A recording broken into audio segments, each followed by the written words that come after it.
ഇന്നത്തെ റെസിപ്പി ഒരു കേക്കാണ്. ഓവനൊന്നും ഇല്ലാതെ എളുപ്പത്തിൽ തയ്യാറാക്കാൻ പറ്റിയ ഒരു ക്യാരറ്റ് കേക്ക്. അപ്പോൾ നമുക്കിത് എങ്ങനെയാണ് ചെയ്യുന്നത് നോക്കാം. നമുക്ക് ആദ്യം ഒരു അരിപ്പയിലേക്ക് 1.5 കപ്പ് മൈദ ചേർത്ത് കൊടുക്കാം.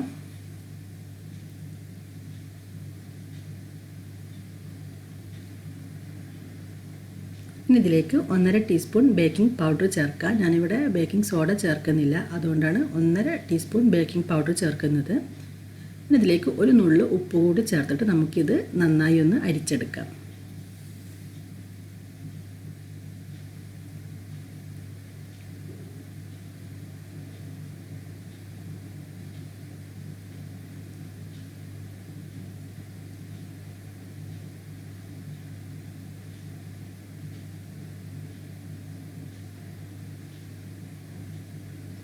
ഇനി ഒരു വലിയ ബൗൾ എടുത്തിട്ട് നമുക്കിതിലേക്ക് 2 മുട്ട ചേർക്കാം. മുട്ട ചേർക്കുന്ന സമയത്ത് റൂം ടെമ്പറേച്ചറിലുള്ള മുട്ട തന്നെ ചേർക്കാം. ഫ്രിഡ്ജിൽ വെച്ചിട്ട് തണുത്ത മുട്ട ചേർക്കരുത്.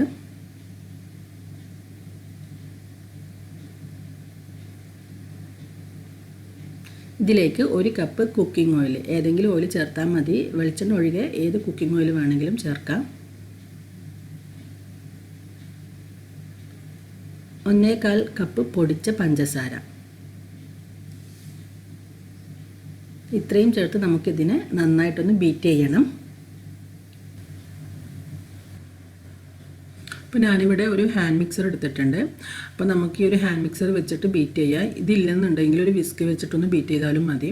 നമുക്കിത് ഓണാക്കുന്നതിന് മുമ്പ് ആദ്യം ഈ ഒരു മുട്ടയും പഞ്ചസാരയും ഓയിലെല്ലാം ഒന്ന് മിക്സ് ചെയ്തിട്ട് അതിന് ശേഷം ഓണാക്കിയിട്ട് ബീറ്റ് ചെയ്യുക. അങ്ങനെയാകുമ്പോൾ ഇത് പുറത്തേക്ക് തെറിക്കില്ല.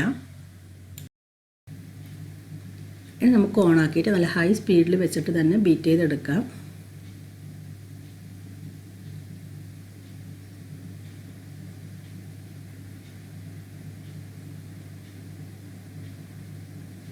ഈ മുട്ടയും പഞ്ചസാരയും ഓയിലും കൂടി നല്ല തിക്കായിട്ട് വരണം.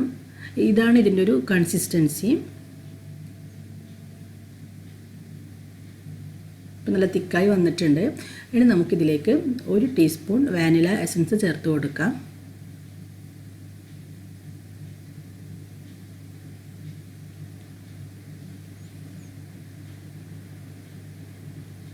ഈ ഒരു എസൻസ് ചേർത്തതിന് ശേഷം ഒന്ന് മിക്സ് ചെയ്യാം.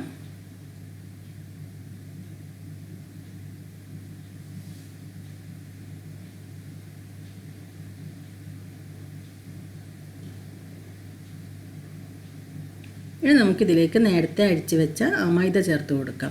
മൈദ ചേർക്കുന്ന സമയത്ത് ഒന്നായിട്ട് ചേർക്കരുത്. അങ്ങനെയാകുമ്പോൾ നമ്മൾ ഈ ഒരു മൈദ കട്ട കെട്ടാനുള്ള സാധ്യതയുണ്ട്. അപ്പോൾ കുറച്ചായിട്ട് ചേർത്ത് മിക്സ് ചെയ്യാം. പിന്നെയും കുറച്ച് ചേർക്കുക. അങ്ങനെ കുറച്ച് ചേർത്ത് മിക്സ് ചെയ്തെടുത്താൽ മതി. അപ്പോൾ ഇങ്ങനെ മിക്സ് ചെയ്യുന്ന സമയത്ത് നിങ്ങൾക്ക് ബാറ്റർ നല്ല കട്ടിയായിട്ട് തോന്നുകയാണെങ്കിൽ കുറച്ച് പാല് ചേർക്കുക. ആവശ്യമുണ്ടെങ്കിൽ മാത്രം പാല് ചേർത്താൽ മതി. ഞാനിപ്പോൾ ഇവിടെ പാലൊന്നും ചേർക്കുന്നില്ല.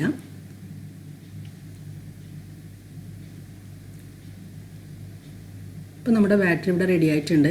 ഈ ബാറ്ററി ഇങ്ങനെ കോരി ഒഴിക്കുന്ന സമയത്ത് മുറിഞ്ഞ് പോകണം. ഒരുപാട് ലൂസാവാൻ പാടില്ല.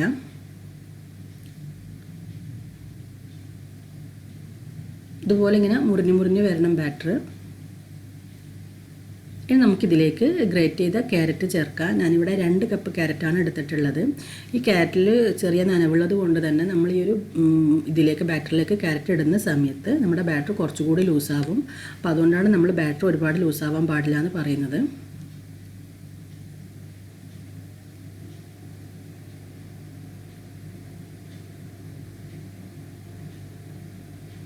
ഇനി നമുക്കിതിലേക്ക് നിങ്ങൾക്ക് ഇഷ്ടമുള്ള ഡ്രൈ ഫ്രൂട്ട്സ് ചേർക്കാം. ഞാനിവിടെ 1/4 കപ്പ് റൈസിൻസ് ചേർക്കുന്നുണ്ട്. അതുപോലെ 1/4 കപ്പ് കാഷ്യൂ.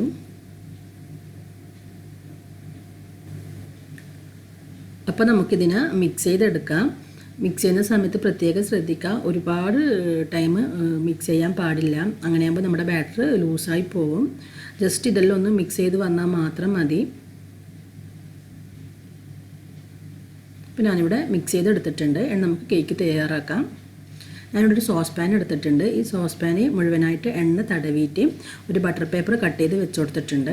ഇനി നമുക്ക് ഈ ഒരു പാനിനൊന്ന് ചൂടാക്കി എടുക്കണം. ഒരു 5 മിനിറ്റ് അടച്ച് വെച്ച് ചൂടാക്കണം. നമ്മൾ പ്രീ ഹീറ്റ് ചെയ്യില്ല, അതുപോലെ ഒന്ന് ചൂടാക്കി എടുക്കാം.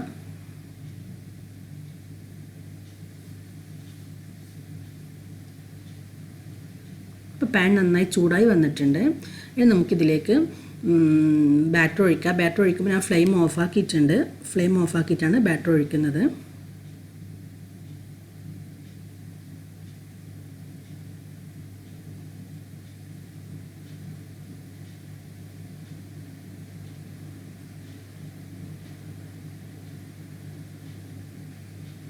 ഇനി നമുക്കിതൊന്ന് ടാപ്പ് ചെയ്ത് കൊടുക്കാം.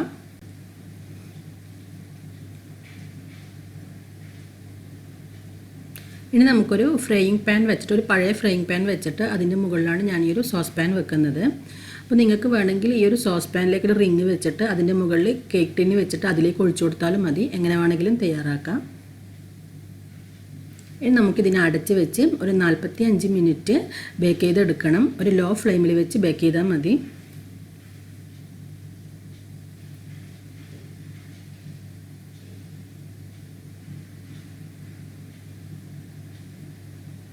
ഇപ്പോൾ നമ്മുടെ കേക്ക് നന്നായിട്ട് പൊങ്ങി വന്നിട്ടുണ്ട്.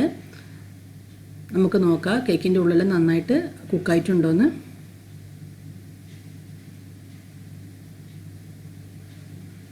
ഇപ്പം നല്ലവണ്ണം ക്ലിയറാണ്, നന്നായിട്ട് കുക്കായി വന്നിട്ടുണ്ട്. നമ്മൾ കേക്ക് പാനിൽ നിന്ന് മാറ്റുന്ന സമയത്ത് നന്നായിട്ട് തണുത്തിരിക്കണം. ചൂടോടുകൂടി പാനിൽ നിന്ന് മാറ്റാൻ പാടില്ല. ഇപ്പോൾ കേക്ക് നന്നായിട്ട് തണുത്ത് വന്നിട്ടുണ്ട്. ഇപ്പോൾ ബട്ടർ പേപ്പർ വെച്ചതുകൊണ്ട് തന്നെ അടി ഒട്ടും തന്നെ കരിഞ്ഞിട്ടില്ല. നല്ല പെർഫെക്റ്റ് കേക്കായിട്ട് വന്നിട്ടുണ്ട്. അപ്പോൾ നന്നായിട്ട് ചൂടാറിയതിന് ശേഷം നമുക്ക് ഈ കേക്ക് കട്ട് ചെയ്യാം. ചൂടോടുകൂടി കട്ട് ചെയ്യുന്ന സമയത്ത് കേക്ക് പൊടിഞ്ഞു പോകും, അത് പ്രത്യേകം ശ്രദ്ധിക്കാം.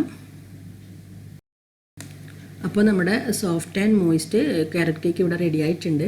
ഈ ഒരു കേക്ക് ഉണ്ടാക്കിയ പാട് കഴിക്കുന്നതിനേക്കാൾ കൂടുതൽ ടേസ്റ്റ് ഉണ്ടാവുക പിറ്റേന്ന് കഴിക്കുമ്പോഴായിരിക്കും. അപ്പോൾ നല്ല സോഫ്റ്റ് കേക്കാണ്. നിങ്ങളെല്ലാവരും ഇതൊന്ന് ട്രൈ ചെയ്ത് നോക്കിയിട്ട് ഫീഡ്ബാക്ക് അറിയിക്കണം.